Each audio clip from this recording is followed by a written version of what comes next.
ঠাকুরই হচ্ছেন গুরু, সচ্চিদানন্দ গুরু। তোমরা ঠাকুরের চরণাশ্রিত, ঠাকুরের চরণে সমর্পিত, আর সব ভার ঠাকুরের।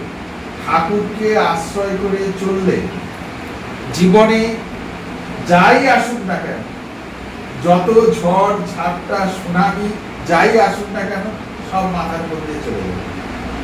দুশ্চিন্তার কোনো কারণ নেই। তার কারণ তোমাদেরকে ঠাকুরের চরণে সঁপে দেওয়া হয়েছে। তার উপর বিশ্বাস করে নির্ভর করে যদি পড়ে থাকো, তাহলে জীবন ধরবে। গুরু পূর্ণিমা, রামকৃষ্ণ আশ্রম ঠাকুর বাড়িতে ঠাকুরের সন্তানগণ আজকে সকলে সমবেত হয়েছে। যারা আসতে পারেনি তারা ডিজিটাল মিডিয়ার মাধ্যমে তারা যুক্ত হয়েছেন। শ্রীরামকৃষ্ণদেব অসংখ্যভাবে বলেছেন যে সচ্চিদানন্দই গুরু। গুরু এক সচ্চিদানন্দ, তিনি শিক্ষা দেন, তিনি শিক্ষা দিবেন। বিজয়কৃষ্ণ গোস্বামী একবার ঠাকুরকে প্রশ্ন করেছিলেন, ব্রাহ্ম সমাজে যে উপদেশাদি হয় তাতে কি লোকের পরিত্রাণ হয় না? তার উত্তরে ঠাকুর বলেছিলেন, মানুষের কি সাধ্য অপরকে সংসার বন্ধন থেকে মুক্ত করে? যার এই ভুবন মোহিনী মায়া, তিনিই সেই মায়া থেকে মুক্ত করতে পারেন। সচ্চিদানন্দ গুরু, সেই সচ্চিদানন্দ গুরু বই আর গতি নাই। ঈশ্বর যুগে যুগে লোকশিক্ষার জন্য নিজে গুরুরূপে অবতীর্ণ হন, কিন্তু এই সচ্চিদানন্দ গুরু আসেন বিশাল কালের ব্যবধানে। মানুষ গুরু হতে পারেন না, তখন গুরুর অভাব উপস্থিত হবে। তো সেটা একটা সমস্যা। সেই সমস্যার সমাধান ঠাকুর দিয়েছেন। ঈশ্বরের অপার গুরু শক্তি কোনো কোনো শুদ্ধ আধারে আবির্ভূত হন। সেই মহাপুরুষগণ হলেন মানুষ গুরু। মনে রাখা প্রয়োজন যে মানুষ গুরুগণ হলেন শ্রী ভগবানের হাতের বিশেষ যন্ত্র, যাদের মধ্য দিয়ে স্বয়ং ভগবান জগতে গুরু শক্তি সাধারণ ব্যক্তিদের বিতরণ করছেন। যদি মানুষ গুরুরূপে চৈতন্য করে তো জানবে যে সচ্চিদানন্দই ওই রূপ ধারণ করেছেন। ঠাকুর বললেন এই কথা, অর্থাৎ শ্রীরামকৃষ্ণদেব বললেন, যদি মানুষ গুরুরূপে চৈতন্য করে তো জানবে যে সচ্চিদানন্দই ওই রূপ ধারণ করেছেন। গুরু যেমন সেথ, হাত ধরে নিয়ে যান। শ্রীরামকৃষ্ণের পদাশ্রিত ভক্তগণের দৃঢ় বিশ্বাস, শ্রীরামকৃষ্ণদেব হলেন তাদের প্রকৃত গুরু, সদ্গুরু, যাদের কাছ থেকে তারা দীক্ষা শিক্ষারূপ কৃপা লাভ করে থাকেন। তারা হলেন তাদের মানুষ গুরু। মানুষ গুরুগণ সকলের নিকট গভীর শ্রদ্ধা, পূজা এবং ভক্তির পাত্র। প্রত্যেক গুরুর মধ্য দিয়ে সেই এক গুরু শক্তি শ্রীরামকৃষ্ণ থেকে প্রবাহিত হচ্ছে। সঙ্গত কারণেই মানুষ গুরুগণের মধ্যে উচ্চ বাচ্যের বিচার অপ্রাসঙ্গিক এবং কেউ তা করেনও না। ইনি বড়, ইনি ছোট, এই প্রকারের যে উচ্চ বাচ্যের বিচার, সেটা একেবারে অজ্ঞান প্রসূত এবং ধৃষ্টতা এবং সংকীর্ণতার একটা পরিচয় মাত্র। ছোট বড় এই প্রকারের যে বিচারের চেষ্টা, সেটা অজ্ঞানতা থেকে আসে। আর যারা এটা করে তারা ধৃষ্টতা থেকে করে, আর তাতে করে যে পরিচয়টা তারা দেন সেটা সংকীর্ণতার পরিচয় দেন। একবার স্বামী সৎপ্রকাশানন্দজি তিনি সমস্যায় পড়েছিলেন এবং তার মনে একটা অস্বস্তি বোধ করছিল, যে তার ধারণা ছিল শ্রী শ্রী মা সকলের চেয়ে বড়, তাই মায়ের কাছ থেকেই দীক্ষা নেওয়া উচিত। তারপর ব্রহ্মানন্দজির কাছ থেকে দীক্ষা নিতে তিনি দ্বিধাগ্রস্ত সে কারণেই ছিলেন। তো একদিন গিয়েছেন বেলুড় মঠে, দেখতে পেলেন শ্রীরামকৃষ্ণদেবের অপর এক শিষ্য স্বামী শিবানন্দ মহারাজ গঙ্গার তীরে পায়চারি করছেন।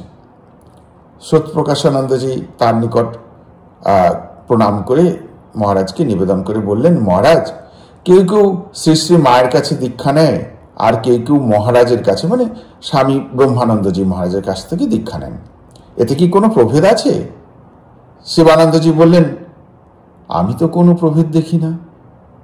একই গঙ্গার জল দুটি নালার মধ্য দিয়ে আসছে, একই ঠাকুরের কৃপা শ্রী শ্রী মা ও মহারাজের মধ্য দিয়ে আসছে। আর দেখো, দীক্ষা নেয় একই কথা বলছো, দীক্ষা পায়। এই দীক্ষা পায় এই প্রসঙ্গে ঠাকুর একটি উপমা বলছেন। আমরা সেটা অ্যাকচুয়ালি দীক্ষা নেয় বলতে নেওয়ার জন্য যোগাযোগ করে অনেকেই, কিন্তু পাওয়াটা কিন্তু তার ইচ্ছাধীন। ঠাকুরের কৃপা না হলে দীক্ষা পায় না, সকলের হয় না। এটা আমার নিজের জীবন দিয়ে দেখেছি। বলবো আমি সেই ঘটনা আজকের দিনে, যে গুরুদেবের ইচ্ছে হলেই তবে দীক্ষা হয়, ঠাকুরের ইচ্ছে হলে তবেই দীক্ষা হয়। আমি নিতে চাই বললে, আমি পেতে চাই বললে সেটা হয় না। অন্তত আমার জীবনে যেভাবে দীক্ষা হয়েছিল সেটা তার জ্বলন্ত দৃষ্টান্ত, সেটা আমি পরে আসছি। ঠাকুর বলছেন যে বর্ষার ছাদে জল জমে, সেই একই জল ভিন্ন ভিন্ন নলের মধ্য দিয়ে আসছে। নলগুলির মুখে বিভিন্ন প্রাণীর মুখ লাগানো রয়েছে, কোনোটায় সিংহের, কোনোটায় বাঘের, কোনোটায় গরুর, এই রকম সব অন্যগুলোরও। যদিও দেখতে পাই গরু, সিংহ, বাঘের মুখ থেকে জল আসছে, তথাপি আমরা জানি যে একই ছাদের জল বিভিন্ন প্রাণীর মুখ দিয়ে আসছে। তদ্রূপ এক অদ্বিতীয় ঈশ্বরের গুরু শক্তি সকল মানুষ গুরুর মধ্য দিয়ে প্রভাবিত হয়ে মানব জাতিকে মুক্তির পথে এগিয়ে নিয়ে চলেছে। ঠাকুর ভগবান শ্রীরামকৃষ্ণদেব তার ভক্তগণ সংঘাধ্যক্ষ মহারাজের প্রতি গভীর যে শ্রদ্ধা পোষণ করে থাকেন, সে কথা আমরা সকলেই জানি। একবার একটা ঘটনা, স্বামীজি স্বয়ং একবার একটা উপদেশ দিচ্ছেন। তিনি একদিন বেলুড় মঠে তার শিষ্য স্বামী অচলানন্দকে দূরে যেতে দেখে কাছে ডাকলেন আর বললেন, যা ফুল তুলে নিয়ে আয়। স্বামী অচলানন্দ ছুটে গিয়ে ফুল তুলে আনলেন। স্বামীজি তাকে বললেন, নে আমাকে পুজো কর। তা পুজো করার পর আবার বললেন যে যা আবার কিছু ফুল তুলে নিয়ে আয়। ব্রহ্মানন্দ মহারাজ, প্রেসিডেন্ট মহারাজ, তাকে পায়ে ফুল দিয়ে পুজো কর এবং বললেন যে প্রেসিডেন্টের কথা শুনবে, মানবে। অর্থাৎ যে স্বামীজি তিনি নিয়ম করেছেন, তিনি বেলুড় মঠ তৈরি করেছেন এবং সেই সঙ্গে তার শিষ্যকে এই শিক্ষা দিলেন যে তুমি আমার শিষ্য, কিন্তু তুমি মানবে প্রেসিডেন্ট মহারাজের কথা। কি অদ্ভুত শিক্ষণীয় বিষয় এটা। স্বামীজি তার শিষ্য অচলানন্দ মহারাজ, স্বামী অচলানন্দজিকে দিয়ে এটা কিন্তু এই দৃষ্টান্তটা রেখে গেছেন।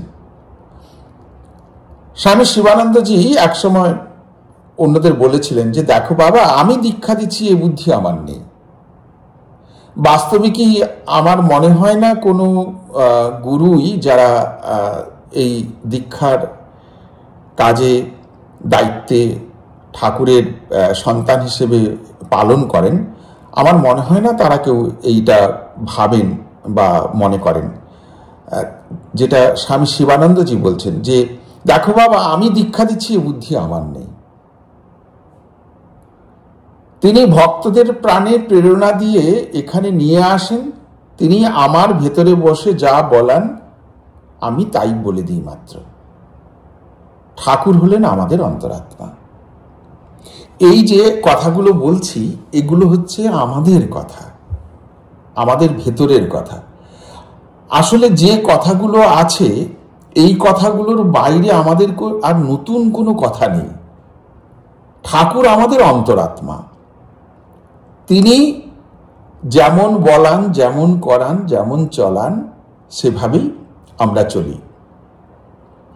তিনি প্রেরণা দিয়ে নিয়ে আসেন।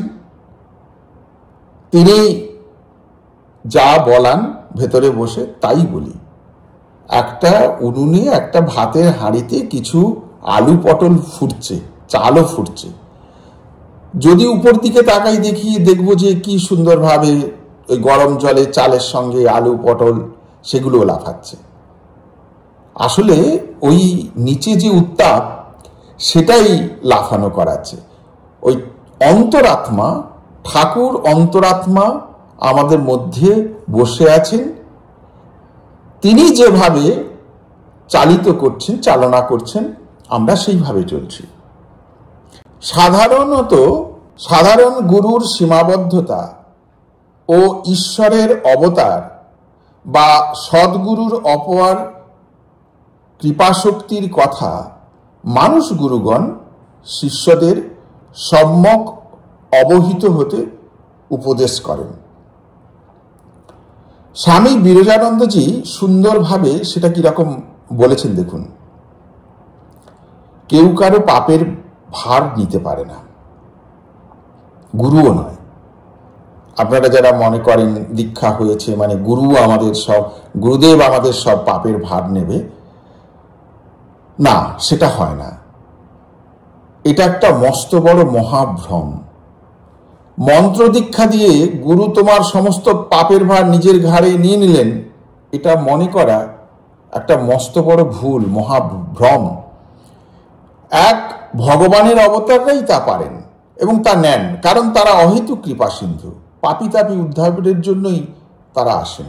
স্বয়ং শ্রীরামকৃষ্ণদেব, আচার্য শঙ্কর, শ্রীচৈতন্য মহাপ্রভু, অবতারগণ তারা স্বয়ং ঈশ্বর, স্বয়ং ভগবান মানুষ রূপ দেহ ধরে পৃথিবীতে এসেছেন পাপী তাপী সবাইকে উদ্ধার করার জন্য। তারা অহেতুক কৃপা সিন্ধু। কিন্তু মানুষরূপ গুরু যাদের মাধ্যম দিয়ে দীক্ষা পায়, ঠাকুরের চরণে আশ্রয় পায়, তো তাদের যে পাপ তাপ সেটা কিন্তু গুরু নিতে পারেন। গুরুকে ভক্তি শ্রদ্ধা করা খুবই প্রয়োজন এবং সেটা উচিত। কিন্তু এই প্রসঙ্গে একটা জিনিস মনে রাখতে হবে, নিজের গুরুকে কেন্দ্র করে সংকীর্ণ মলিন বুদ্ধির সাহায্যে কোনো সম্প্রদায় সৃষ্টি করা কারোর পক্ষে মঙ্গলকর হতে পারে না।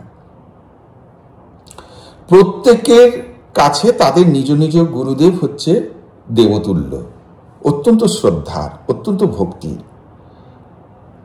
সে কারণে কারোর গুরু সম্পর্কে কোনরূপ নিন্দা মন্দ, ছোট বড়, উচ্চ নিচ এই ধারণা ব্যক্ত করা, ভাবনার মধ্যে আনা একেবারে অনুচিত। প্রত্যেকের তার নিজ নিজ গুরুর কাছে, নিজ নিজ চিন্তার কাছে তার গুরু তার দেবতুল্য, এটা কিন্তু মাথায় রাখতে হবে। আর এই নিজ নিজ গুরুকে কেন্দ্র করে কোনরূপ কোনো ক্ষুদ্র সম্প্রদায় সৃষ্টি করা, সেটা নির্বুদ্ধিতার পরিচয়। স্বামী বীরেশ্বরানন্দজি খুব সুন্দর একটা তার শিষ্যকে চিঠিতে লিখছেন, যে বলছেন যে বিভিন্ন গুরুর জন্মদিন তাদের নিজেদের শিষ্যদের দ্বারাই শুধু পালিত হওয়া নির্বুদ্ধিতার পরিচয়। কারণ এতে বিভিন্ন গুরুর শিষ্যদের মধ্যে একটা সংকীর্ণ বিভেদকামী প্রবণতার সৃষ্টি হয়। আমাদের কাছে ঠাকুরই সব, গুরু ইষ্ট সব তিনি আমাদের গতি ভর্তা প্রভু, সাক্ষী নিবাস শরণং সহিত। ঠাকুরই আমাদের সব কিছু, গুরু, ইষ্ট, আমাদের মুক্তি, আমাদের পারের কর্তা, আমাদের এই জগতের বন্ধন, সংসার বন্ধন ছেদনের কর্তা, এবং ব্রহ্মতত্ত্ব জ্ঞান লাভ, ব্রহ্মজ্ঞান লাভ, আত্মজ্ঞান লাভ, ব্রহ্মতত্ত্বকে জানা, সব তিনিই দেবেন। তিনিই আমাদের সব। মানুষ গুরুর মধ্য দিয়ে আমরা মূলত সেই সচ্চিদানন্দ ঠাকুরের চরণাশ্রিত হচ্ছি, অর্থাৎ ঠাকুরই আমাদের সব।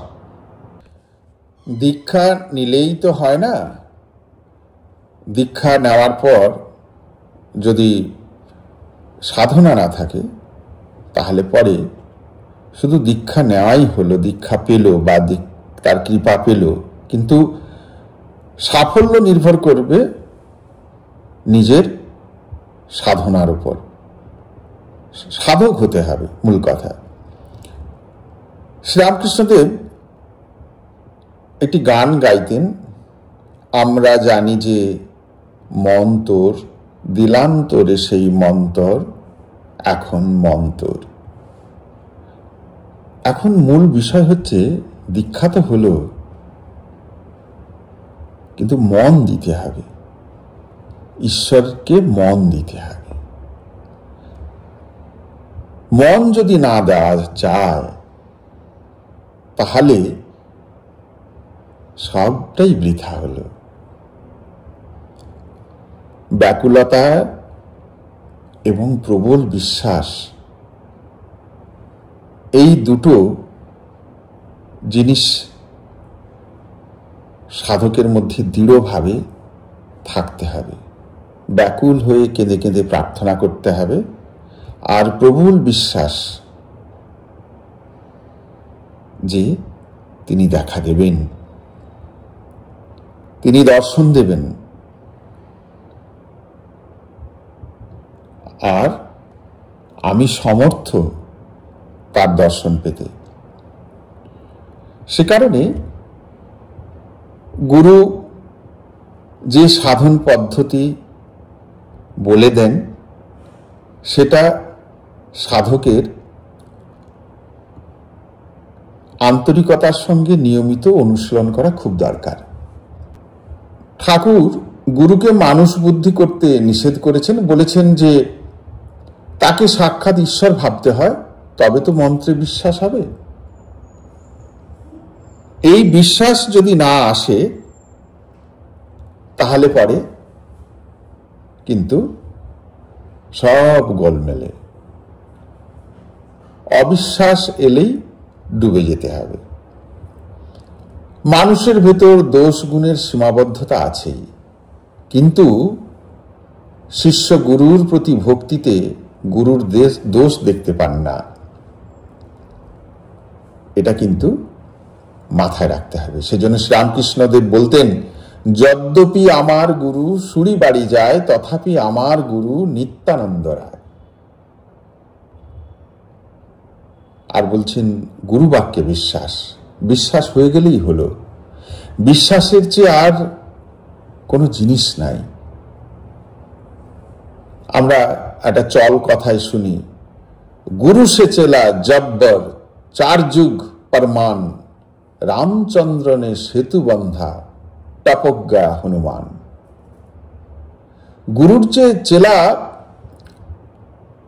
जब्बर, 4 যুগ परमान। কিরকম? রামচন্দ্রকে সেতু বাঁধতে হলো লঙ্কায় যাওয়ার জন্য, আর তার আগে হনুমান গুরুর প্রদত্ত বীজমন্ত্র জপ করে, গুরুর নাম স্মরণ করে একেবারে এই প্রান্ত থেকে একেবারে ওই প্রান্তে লঙ্কায় পৌঁছে গেল এবং সীতামাকে দর্শন করে নিশ্চিত করলো যে হ্যাঁ, সীতামা ওখানে আছে। এই গল্প ঠাকুর বহুবার ভক্তদের বলতেন, আর বলে আনন্দও পেতেন এবং ভক্তদেরকে আনন্দ দিতেন। শুনি, অনেকেই বলতেন ঠাকুরকে রসিক চূড়ামণি। রামচন্দ্র যিনি সাক্ষাৎ নারায়ণ, তার লঙ্কায় যেতে সেতু বাঁধতে হলো, কিন্তু হনুমান রাম নামে বিশ্বাস করে লাফ দিয়ে সমুদ্রের পাড়ে গিয়ে পড়ল। তার সেতুর দরকার নাই। সরল বিশ্বাসে কি না হয়। গুরুপুত্রের অন্নপ্রাশনে শিষ্যেরা যে যেমন পারে উৎসবের আয়োজন করেছে। তো একটি গরিব বিধবা, সেও শিষ্যা, তার একটি গরু আছে, সে 1 ঘটি দুধ এনেছে। গুরু মনে করেছিল যে দধির ভার তার ওই শিষ্যা নেবে। তো যখন দেখলো 1 ঘটি দুধ এনেছে, সে বিরক্ত হয়ে যা এনেছিল সেটা ফেলে দিয়ে বললে, তুই জলে ডুবে মরতে পারিস নি? যা। মেয়েটির এই জ্ঞান হয়েছিল যে গুরুর নির্দেশ অমান্য করতে নেই। তা মেয়েটি গুরুর এই আজ্ঞা মনে করে সে নদীর ধারে ডুবতে গেল। তখন স্বয়ং ভগবান নারায়ণ দর্শন দিলেন আর প্রসন্ন হয়ে বললেন, এই পাত্রটিতে দধি আছে, যতই ঢালবে ততই বেরোবে। গুরু সন্তুষ্ট হবেন। সেই পাত্রটি দেওয়া হলে গুরু তো অবাক। আর সমস্ত বিবরণ শুনে নদীর ধারে এসে মেয়েটিকে বললে, নারায়ণকে যদি আমাকে দর্শন না করাও তবে আমি এই জলেতে প্রাণত্যাগ করব। নারায়ণ দর্শন দিলেন, কিন্তু গুরু দেখতে পেলেন না। মেয়েটি তখন বললে, প্রভু, গুরুদেবকে যদি দর্শন না দেন আর তার শরীর যদি যায় তো আমিও শরীর ত্যাগ করব। তখন নারায়ণ একবার গুরুকে দেখা দিলেন। শ্রীরামকৃষ্ণদেব বলছেন যে দেখো, গুরু ভক্তি থাকলে নিজেরও দর্শন হলো, আবার গুরুদেবেরও হলো। এটা একটা গুরু ভক্তির জ্বলন্ত দৃষ্টান্ত, যেটা ঠাকুর ভক্তদের বলতেন। ঠাকুর এও বলতেন, খুব রোগ চাই, তবে তো সাধন হবে। দৃঢ় প্রতিজ্ঞা, সংকল্প থাকতে হবে। প্রভু বিনে অনুরাগ করে যোগ্য যাগ, তোমারে কি যায় জানা?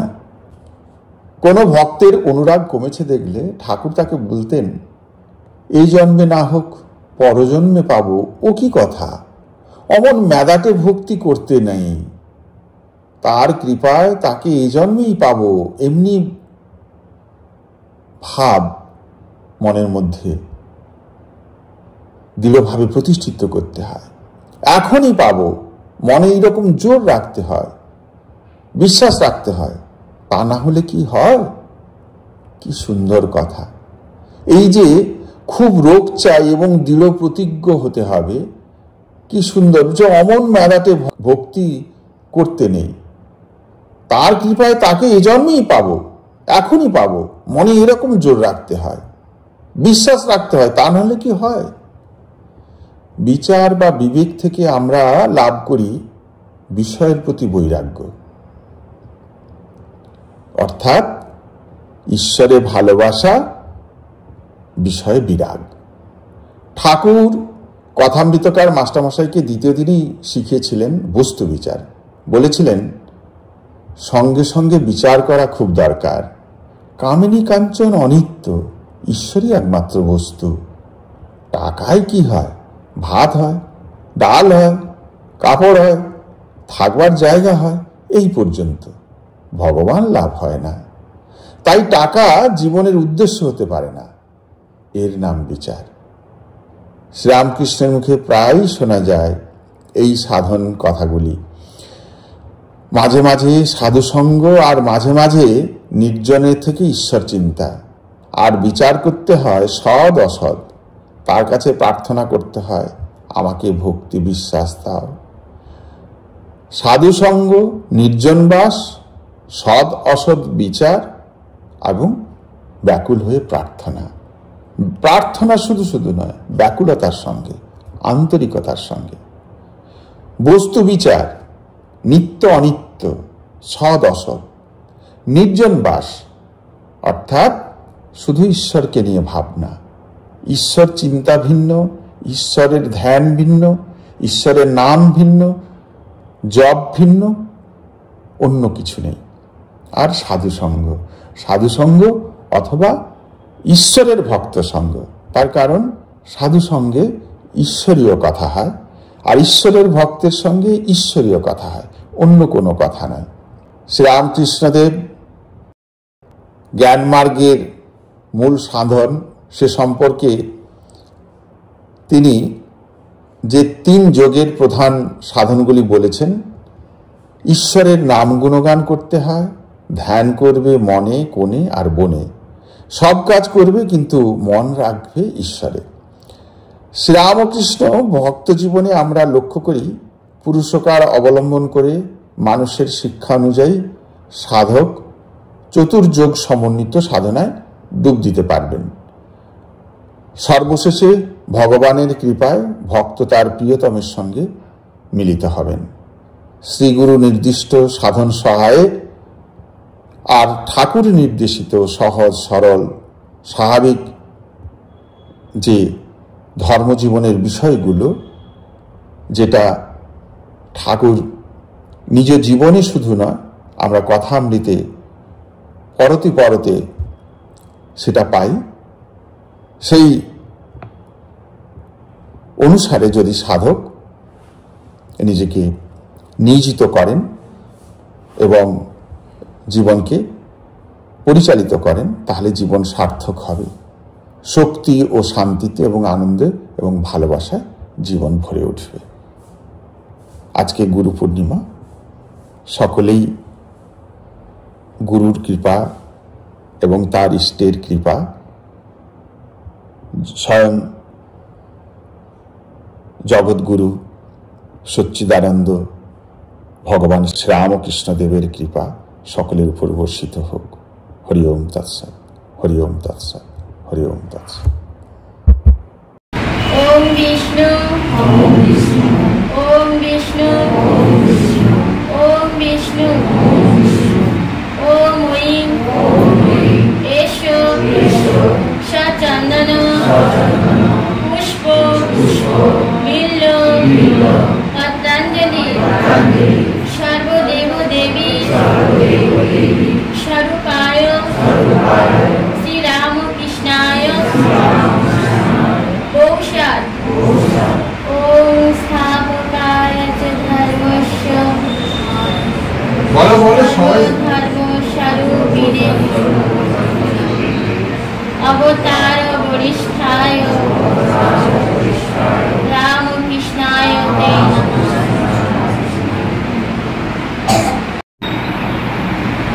ওম ব্রহ্মানন্দং পরমং সুখদং কেবলং জ্ঞানমূর্তি গন্ধাতীতং গগন সদৃশ্যং তত্ত্বমস্যাদিলক্ষং একং নিত্যং বিমানমচলং সর্বদি সাক্ষীভূতং ভাবাতীতং ত্রিগুণরহিতং সদ্গুরুতং নমামি। ব্যক্তং জড় চরাচরং তৎপদং দস্তাং যত তস্मै শ্রী গুরবে গুরু ব্রহ্মা গুরু বিষ্ণু গুরুদেব মহেশ্বর গুরুদেব পরম ব্রহ্ম তস্मै শ্রী গুরবে শান্তি। হরি ওম তৎসৎ, হরি ওম তৎসৎ, হরি ওম তৎসৎ। শ্রী গুরু মহারাজ জি কি জয়। জয় শ্রী গুরু মহারাজ জি কি জয়। জয় মহামাই কি জয়। জয় ভগবান শ্রী রামকৃষ্ণ দেব কি জয়। জয় স্বামীজি মহারাজ জি কি জয়। শ্রী শ্রী গঙ্গা মাই কি জয়।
Om Vishnana Jato Nidu Iyama Nutaku Shabaka Vishaka Swami Shubhana Siddham Vishnana Om Vishnana Jato Nidu Iyama Nutaku Shabaka Vishaka Swami Idam Shatana Pushpam Shat Siddham Vishnana Nenama Om Vishnana Jato Nidu Iyama Nutaku Shabaka Vishaka Swami Idam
ओम भूर् स्वाहा ओम भूर्भुवः स्वाहा ओम स्वः स्वाहा ओम भूर्भुवः स्वाहा ओम वैश्वनारोजातो या वरदः स्वाहा ओम वैश्वनारोजातो या वरदः सर्वकर्मणि स्वाहा ओम वैश्वनारोजातो या वरदः सर्वकर्मणि स्वाहा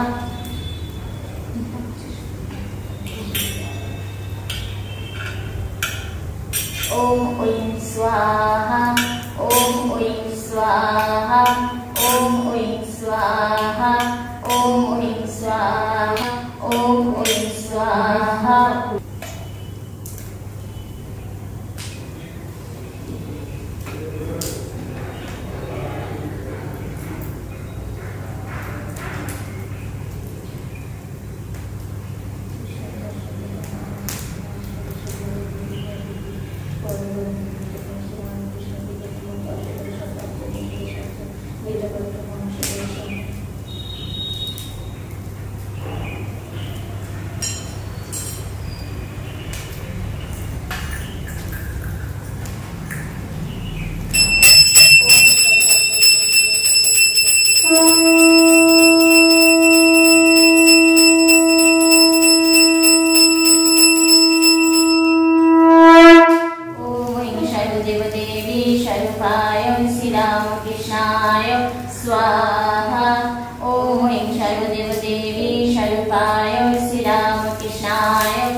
ॐ सर्वदेवदेवी स्वरूपाय श्रीरामकृष्णाय स्वाहा। ॐ सर्वदेवदेवी स्वरूपाय श्रीरामकृष्णाय स्वाहा। ॐ सर्वदेवदेवी स्वरूपाय श्रीरामकृष्णाय स्वाहा। ॐ सर्वदेवदेवी स्वरूपाय श्रीरामकृष्णाय स्वाहा। ॐ सर्वदेवदेवी स्वरूपाय श्रीरामकृष्णाय स्वाहा। ॐ श्री गुरवे स्वाहा। ॐ श्री गुरवे स्वाहा। ॐ श्री गुरवे स्वाहा। ॐ श्री गुरवे स्वाहा। ॐ श्री गुरवे स्वाहा। ॐ श्री गुरवे स्वाहा।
ॐ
और